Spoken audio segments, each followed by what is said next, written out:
छौड़ी गे आज भर मानल न सोइया गे, छौड़ी गे आज भर मानल न सोइया गे।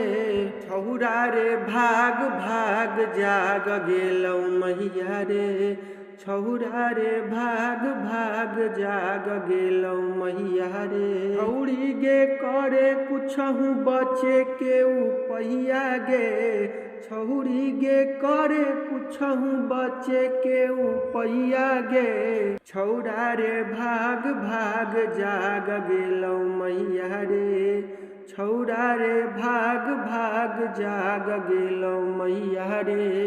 आशीष यादव को आप लोग जानते होंगे। इनका एक सॉन्ग बहुत कम समय में 1 मिलियन प्लस लोगों ने इस सॉन्ग को अपना प्यार दुलार दिया है।